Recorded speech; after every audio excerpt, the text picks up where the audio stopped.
Julia Madson lived in Clifton, New Jersey, with her husband Edward, who had been her high school sweetheart. The couple had 2 grown children, Guy and Eileen, and 3 grandsons, who called their grandmother Mina. Julia and Ed had opened and operated restaurants throughout New Jersey. Ed mainly dealt with the food, and Julia's charming and outgoing personality made her a natural hostess. Julia was quick to help her large extended family, but valued quality time with just her husband, children, and grandchildren. Julia drove a black Chrysler Sebring convertible that had been a gift from her son Guy. She loved to drive around in it with the top down, wearing oversized Jackie O-style sunglasses and listening to music, including her favorite band, the Beach Boys. The Madsons were having a busy summer in 2009. On June 19th, Julia and Ed held a dinner with their children and their families to celebrate their 50th wedding anniversary, which was on the following day, June 20th. On the 21st, the family celebrated both Julia's 72nd birthday and Father's Day. Julia and Ed then traveled down to the South Seaside Park area of Berkeley Township, New Jersey, to stay in the yellow brick beach house their son Guy owned just steps away from the beach. The entire family was planning on spending an extended amount of time at the shore together, so that they could celebrate Ed's 74th birthday on June 26th, and then Independence Day on July 4th. Around 7 p.m. on June 25th, Julia told Ed that she was going to take a quick walk on the beach. Ed had problems with his knees, and had trouble both with walking on sand and with getting up the set of wooden stairs that led over the dunes to the beach. There was only one other home separating the little yellow house from the beach, so it would be easy for Julia to make a quick trip over for her walk. She gave Ed a quick kiss before heading out the door, and Ed settled in to watch a Yankees game on television. Around 8:20, Ed realized that his wife was not home yet. Her walks were usually not this long, so he began looking for her, first in the backyard and then at the beach. He was able to struggle up the stairs over the dunes, thinking that Julia would be easy to spot on the beach in the pink shirt and white pants she was wearing that day. He could not see her amongst the other people still on the beach. He called out her name several times, but got no answer. He returned to the house to check to make sure that Julia had not arrived home in the time it had taken him to get to the beach and back, which was not a quick trip due to the poor shape his knees were in. Julia was not in the home or in the backyard. Ed checked with some friends who lived nearby, but they had not seen Julia. Ed then got in his car and began driving around town, in case Julia had decided against taking her walk along the beach. He did not find her. At 9 o'clock, Ed called the police. Ocean County's population has the highest percentage of senior citizens out of all the counties in New Jersey, with 25% of the population falling into this category.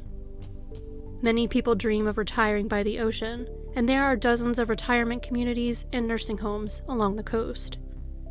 Berkeley Township Police are therefore used to receiving such reports of missing seniors, and had at least one such incident per week on average. Typically, these incidents are resolved very quickly. Julia's case, however, would not be typical. The search for Julia initially consisted of the Berkeley Township Police, her husband, and her children, but soon swelled to include hundreds of volunteers. The Ocean County Sheriff's Office, New Jersey State Police, and the Coast Guard were all also involved in the case. Volunteers passed out flyers with Julia's picture and went door to door in South Seaside Park, asking for information and potential sightings of Julia. A helicopter searched the area from the air, and tracking dogs were brought in to help. In July, Texas EquiSearch joined the effort and provided use of a specialized drone to look for Julia. Boats searched the ocean and other area waterways. Homes, yards, and nearby Island Beach State Park were all searched by volunteers. No sign of Julia was found. The Madson family has spoken highly of the efforts made by law enforcement and of the thoroughness of all the volunteers who came to their aid. The diligence shown by everyone involved in the search makes the complete lack of clues in the case even more confusing. A complicating factor in Julia's disappearance was the fact that she was beginning to show signs of Alzheimer's disease. While it would be easy to blame her disappearance on the disease, several aspects of her case seem to discount it as the primary reason why she remains missing. It is a part of the story of her disappearance, but not necessarily the dominant aspect of it. Julia had never gotten lost or wandered off before, and she was still well enough that she was still allowed to drive. She only had occasional problems, and no one felt that she needed to be continuously supervised. Julia's mother had suffered from dementia, and Julia's experiences of caring for her mother may have made her more vigilant about her own health, which may be why she received such an early diagnosis.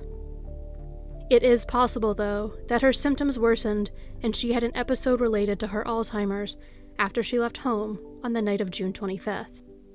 The fact that she went missing towards the end of the day potentially supports this. Many patients with Alzheimer's and other forms of dementia experience a phenomenon known as sundowning.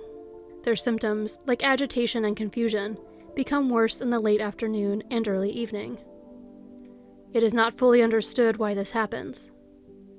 Since Julia disappeared during this time of day, her mild symptoms could have escalated while she was out on her walk. However, this does not explain why she has never been found. There was only one road to come in or go out of town, so she would have had trouble wandering out of town on her own, even if she were in a confused state. Given the major campaign her family organized to distribute her picture in the area, someone should have seen her eventually if she was just unsure of how to make her way home. If Julia's Alzheimer's caused her to get lost or confused, she would not have been in a position mentally to be able to evade detection in town. She was in no position to make her way out of town on purpose either, as she had left behind absolutely everything at her son's beach house, including her car, money, and driver's license. In 2012, it became apparent that even if Julia had passed away the night she disappeared, her remains were no longer in the area. South Seaside Park was hit by Hurricane Sandy, which devastated the beach and upturned much of the earth in the area. Detective Joseph Santoro of the Berkeley Police, who has been working on Julia's case since the very beginning, believes that Julia's remains would have been found after the storm or during the extensive reconstruction effort if they were still in town. If Julia did leave town, dead or alive, an unknown party would be involved in her disappearance. Julia's son Guy has stated that he believes his mother met with foul play. Given the fact that Julia was last seen on her way to the beach, the ocean could potentially play a part in her disappearance. However, it seems unlikely that Julia went into the water the night she vanished. The fact that Julia was fully clothed and not wearing a bathing suit is the most obvious clue that she did not go into the ocean. Furthermore, Julia did not like to swim in the ocean, so even if she did become confused due to her Alzheimer's, her instinct would not have been to walk into the water. Even if Julia had inexplicably gone into the ocean, that should have resulted in a quick resolution to the case. According to Ed, there were other people on the beach and in the ocean when he went there to look for Julia on the night she disappeared. If a fully clothed woman had wandered into the water, it probably would have gotten the attention of others, especially since Julia was dressed in such bright colors that night. Also, even if Julia did go into the water and drown, her body should have turned up. Someone had drowned in that stretch of ocean just the year before Julia disappeared, and his body was brought back in by the waves within 3 days. On June 25th, 2019, the 10th anniversary of Julia's disappearance, Julia's family held a memorial service at the Holy Cross Cemetery in North Arlington, New Jersey. Julia's name is inscribed on a family headstone, along with the year she went missing, but the lack of certainty about what happened to her led her family to include a question mark after the year. The approximately 40 friends and family members in attendance mainly wore pink and white, the colors Julia was last seen wearing. The memorial service will be the last formal gathering to mark Julia's disappearance until the family is finally able to give her a proper burial. The only small consolation Julia's family has is the fact that she never had to go through a mental decline like she had seen her mother experience, and that the last memories they have of her were ones where she was still vibrant and aware. They are still hopeful that they will find out what happened to Julia and will be able to lay her to rest below the family headstone. The Madson family is currently offering a $75,000 reward for information that resolves Julia's case.